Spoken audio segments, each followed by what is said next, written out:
Hello. Say hi. Hi. This is our playroom tour. Quick video of what we have in Henry and Victoria's playrooms. It's a pretty small area that we have in this house. But we try to maximize it as best as we could. So in here we have a table. It's community playthings.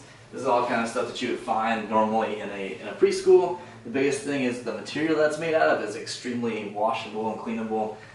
So he can color and draw on that thing and it just wipes off. It's just like, it's almost like a wax feel to it. It's kind of strange. On the wall, we got pretty much Henry's name, so you can see his name.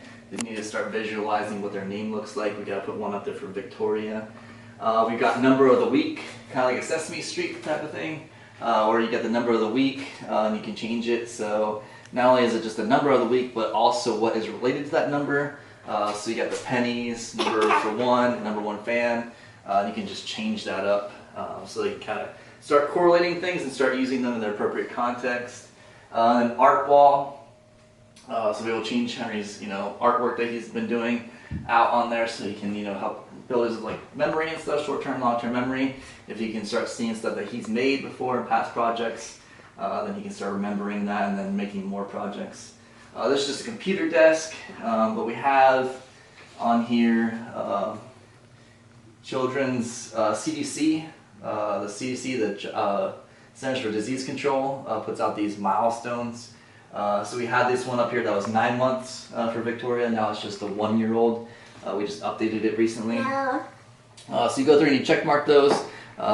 Basically for Victoria, especially at her age, she's about to turn 1 year old, and so anything that she's working on, we can check mark to see if she's been doing it, which she's been really getting good and doing everything that she's supposed to be doing, and she's a little monsters. Alright, so what else we have? Just a library kind of set up with these themes here. It's a dark and bright theme. So you have these brights and you have these darks, so you have a really high contrast, especially young kids, they like high contrasting colors. You got the chair, the book, everything's labeled so that they can start visualizing the way things are spelled and start getting familiar with letters and how things are spelled. And then we have this, again, community playthings is all the furniture that's in here, so it's a bookshelf. Right now we have it set up so that Victoria's stuff are at the bottom. She's shorter and she's smaller, she grabs them and she chews on them. Those are the books that are made of cardboard, versus up here, the books are made more of paper for Henry and stuff, so that he has different things. So with having a 2.5-year-old and a 1-year-old, they have some differences in the toys and things that are appropriate for them, so we try to keep a good blend of that. And then Victoria, I don't know if she'll do it, but she likes going to her chair. She likes going into her chair, and then she likes reading. So go ahead and sit down, Victoria. She climbs in her chair, and she'll get all the way up in there, and then she'll grab her book, and then she'll just sit here, and she will actually utilize this space. Both the kids will. They'll sit in there and they'll actually utilize the space. Right? So, right, trying to get a kid to actually demonstrate something. She's only 11 months old. She's gonna do exactly what you want, right? So, but she actually will do that by herself and come over here and catch her, and she's actually sitting there utilizing that space. Not right now, Dad. Yeah. So, other than that, 2 different bookshelves we have. We have 2 identical bookshelves. We have one of them right here. Not bookshelves, but different shelves for cabinetry and stuff. So, the biggest thing is these things do actually roll, but also we like to use plastic containers that are see-through. A lot of parents will use, and we made this mistake at first when we were new parents. We didn't use see-through containers, but that's really important for kids to be able to see their toys. Yes, they will go into them and look at them and dump them out and stuff, but they can see their toys better if you use some type of see-through. And if you use a plastic container like that, of course it's also sanitary and whatnot, but that's something that they might use in daycare centers.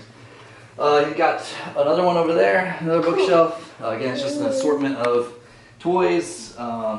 Victoria really likes to hug things, so if you give her a stuffed animal or something like that, that's actually a handmade big hug that are animated, so she'll hug it. She really likes her stuffed animals. So something that we might not use with Henry. He doesn't really like stuffed animals too much, but because they have different interests, we have different stuff for different kids. So she's still working on blocks. Henry's got some of his toys here. Everything's labeled. You got the letters and stuff up here. You got some things that are for dress up and whatnot, and then imaginary play and all kinds of things just for noise. Stacking, all that stuff that they're supposed to be doing, block building. This thing's really cool. So they can start sorting colors. This is actually probably how Henry actually learned his colors and shapes. I think through the use of this more than anything else. So things like that. But all that stuff you have for different age groups and stuff, whatever's age appropriate. And of course, trying to filter things out as the kids get a little older. We start sorting through. Probably every couple months we go through and just decide like this is too juvenile for them or whatever, and then we kind of start upgrading it as we go along. So I heard from an interior designer one time, if you're ever doing anything like that, if you're going to add something, you want to take something away. So that's been kind of our way of keeping things neat, organized, and useful, is if we take a toy away, then we replace it with something that's more age appropriate.